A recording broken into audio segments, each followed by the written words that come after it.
everybody. Today we will complete our lesson about geometric series. If the sum of the first n terms of a geometric sequence given by the rule Sn equals 128 minus 2 power of 7 minus n. He asks you to find the sequence and find T7. Here I will write I want to find S1. S1 here, it means the first term. S1, it means the first term. S1 is the first term. So the first term here, it will be 128 minus 2 power of 7 minus 1 equals 64. So A equals 64. If I want to find S2, it means 128 minus 2 power of 7 minus 2. It will be, by using calculator, 96. Is S2? S2 is T2? No, there is a difference. S2 equals T1 plus T2. So here, if I want to find T2, so T2 equals S2 minus S1. So equals 96 minus 64, it will be 32.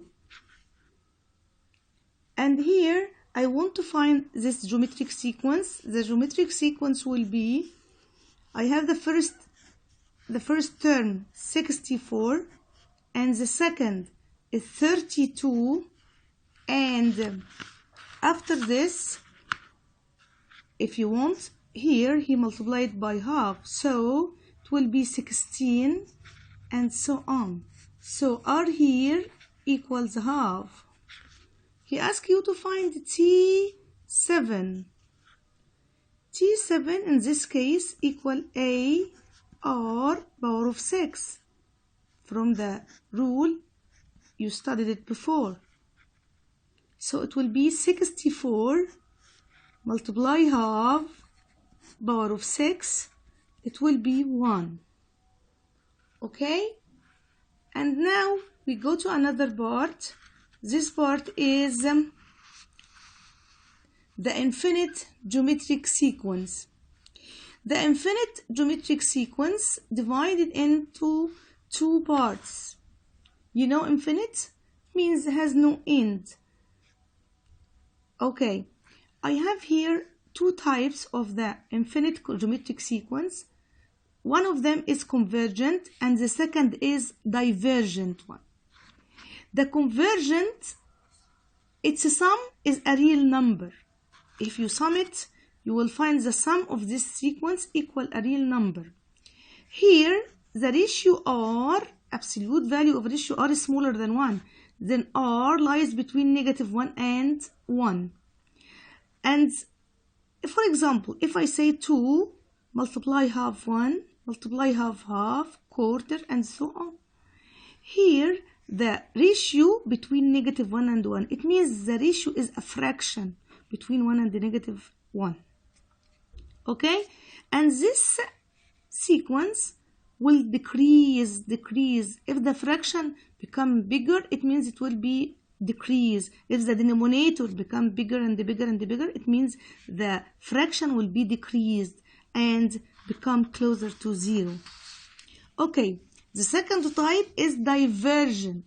The divergent doesn't have a sum. Okay, and absolute value of R bigger than 1. Means R bigger than 1 or R smaller than -1. For example, if I give you a sequence 1, 3, 9, 27 and so on, it means every time I multiply the number by 3, it means that R bigger than 1. Okay, the question here, he asks you which of the following series can you sum an infinite number of its terms? He gives you two series and ask you to know if you can sum it or not. The step here that I will find the ratio R. The ratio equal 45 divided by 75. The result will be 3 over 5. Okay, 3 over 5. This number is smaller than 1 and bigger than -1. So I can sum it. It's convergent. So I can sum it. Okay? Look at the next one. Here, if I want to find R here equals 36 divided by 24. This ratio will be 3 over 2, so bigger than 1. This is divergent. So can't sum. I can't find a sum for this series. Okay? Now we will go to another part. We will talk about the sum of infinite series. Here, if you know, Sn, the rule we took it before, equals a multiply 1 minus r power of n of 1 minus r. If r bigger than -1 and smaller than 1, in this case, r will be a fraction. If the fraction, the power will be bigger and bigger, it means this fraction will equal approximately 0. It will be nearer than 0 or closer than 0. So we will neglect this part from the rule, and the rule become, if I want to find S infinity, the rule become S infinity equals a over 1 minus r.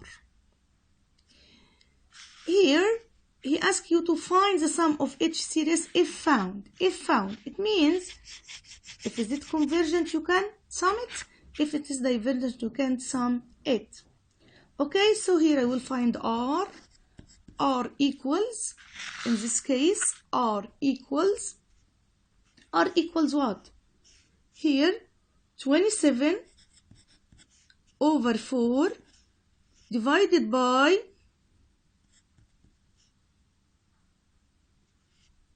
81 over 8. The ratio will be 2 over 3. And 2 over 3 satisfies the condition that it will be smaller than 1, bigger than -1. So S infinity in this case equals a over 1 minus r